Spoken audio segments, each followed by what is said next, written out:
They are never going to apologize.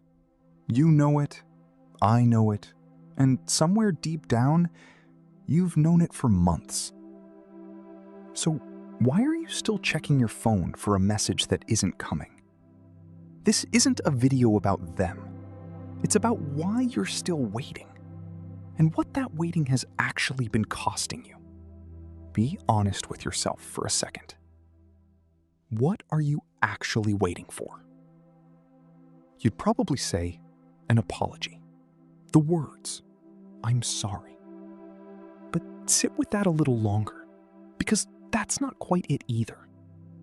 If they apologize tomorrow, fully, perfectly, every word exactly how you imagined it for months, maybe years, would it undo anything? It wouldn't. You already know that. So what were you really waiting for? You were waiting for permission. Permission to stop hurting.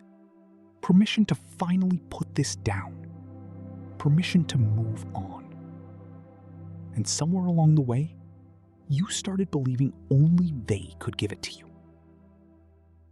That's the part that needs saying out loud, because no one ever says it to you directly. You have been waiting for someone who hurt you to hand you back something they never had the right to hold in the first place. Your peace was never theirs to give, which means it was never theirs to withhold either. You just didn't know that yet. So you waited. Here's what nobody tells you about waiting. It isn't passive. It isn't neutral. Every day you spend waiting for words that aren't coming is a day you've handed someone else control over when you're allowed to heal. Think about how much of your life that's actually touched. The nights you've replayed it at 2 a.m. instead of sleeping. The relationships since then where you flinched a little too fast, trusted a little too slow, because some part of you is still guarding a door that never got closed. Niccolo Machiavelli wrote that men forget the death of a father sooner than the loss of what they own. Cruel as that sounds, there's a brutal honesty in it. People protect what serves them and let go of what doesn't. Easily, completely, without looking back. You have been doing the opposite, holding tightly to something that has stopped serving you for a long time, because some part of you decided letting go would mean they got away with it. They didn't get away with anything. You're the one still paying. You've probably asked yourself 100 times, why won't they just say it? Here's the answer, and it's not complicated. An apology is a transfer of power. It means standing in front of you and saying out loud, "I was wrong. And right now, you have more moral ground than I do." Most people who hurt you on purpose will never hand you that ground. Not because they don't know what they did. They know exactly what they did. They just decided a long time ago that staying silent costs them less than admitting it. That's it. That's the whole mechanism. Here's something worth admitting to yourself, even if it stings. You have probably apologized more for their behavior than they ever did for it. You explained them away to other people. They're not usually like this. They're going through a lot. More carefully than they ever explain themselves to you. You protected the relationship harder than they protected you in it. Say that sentence to yourself slowly. You apologized for their behavior. They never did for theirs. That single sentence tells you almost everything about who was actually holding the power the whole time. And it answers a question you may not have asked yet. Why does it feel like you're the one still carrying this, years later, alone? Because you are the one who's been carrying it. They put it down a long time ago. You're the only one who's still here, holding it. waiting for them to come back for something they already walked away from. So here's the real question. Not why haven't they apologized, but why am I still giving them the power to decide when I get to heal? Sit with that one. Not as a rhetorical question.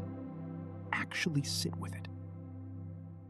If you stopped waiting today, not because they earned your peace, but because you decided your peace was never theirs to control in the first place, what would change? Probably more than you think. The waiting has a cost you stop noticing once it becomes the background noise of your life. You don't notice your shoulders are tense until someone tells you to relax them. You don't notice how much of your attention this has quietly been taking. Until you imagine, just for a second, what it would feel like to finally set it down. You don't need their confession to close this. You never did. You've just been waiting for permission. You were always allowed to give yourself.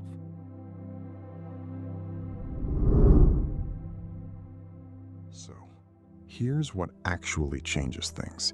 Not philosophy for its own sake, but what you do with it, starting tonight. First, stop waiting for permission you don't need. Your healing was never theirs to grant, which means it was never theirs to withhold. Second, stop explaining them. Every time you've made excuses for what they did, to others, to yourself, you've been doing work that was never yours to do. Let it stop being your job. Third, notice that the silence already gave you your answer. People who go quiet instead of accountable have already told you who they are. Believe them the first time, instead of waiting for a version of them that was never real. Fourth, and the hardest one, you get to close this without their help. You don't need their confession to write your own ending. You're allowed to close a door on a story someone else refused to finish honestly. Fifth, the next time you catch yourself rehearsing the conversation you'll never get to have, stop mid-sentence. Just notice it and put it down. That's the whole practice. Not dramatic, just repeated until it's no longer the thing your mind reaches for at 2 a.m. That's not bitterness. That's you finally taking the thing back that was always yours. They are never going to apologize. Say that to yourself quietly, because this is the sentence that actually ends the waiting. They are never going to apologize. And you are going to be okay anyway. You were never actually waiting for their words. You were waiting for permission to move on. And that permission was always yours to give. You just didn't know it yet. Now you do.